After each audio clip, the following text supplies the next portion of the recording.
Jake Statham is an analyst with the Economist Intelligence Unit based in Hong Kong.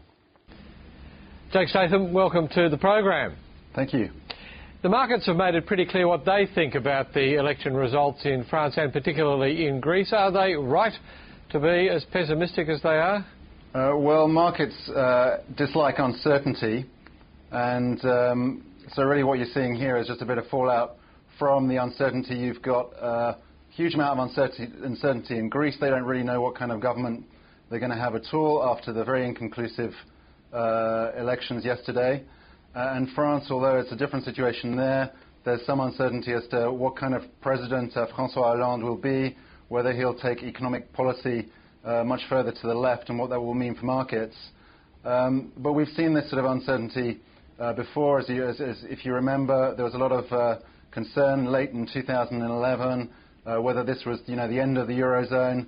Then the European Central Bank intervened, injected more than 1 trillion euros into the banking system. So it's very hard to tell right now whether this is really a big deal or whether it's just another wobble. Let's take these cases one at a time.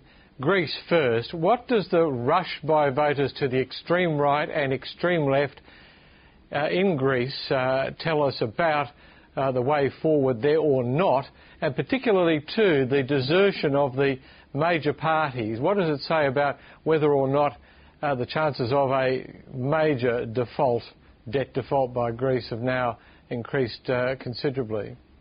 I think they have increased. Certainly there is now, it's now more difficult for Greece to have a stable government that would therefore be able to push through the austerity measures and the structural reforms demanded by Greece's creditors.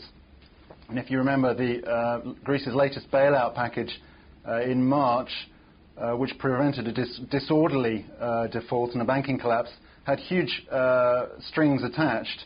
So if reforms and austerity do not go forward, the money will dry up.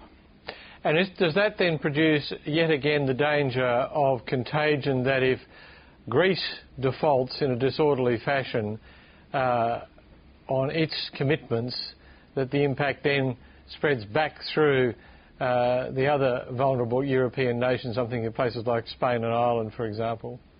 Yes, it does, although the speed and the process is unclear. It will be quite chaotic and messy. If there were sort of a much wider contagion, it wouldn't necessarily happen overnight. So you'd really just kind of get an exacerbation of the sort of rolling crisis that we've been having for so many months now. And let's turn to France for a moment.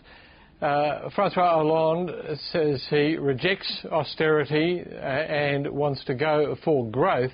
In reality, is France actually in a position to do that, given the significant debt burden that it already has to deal with?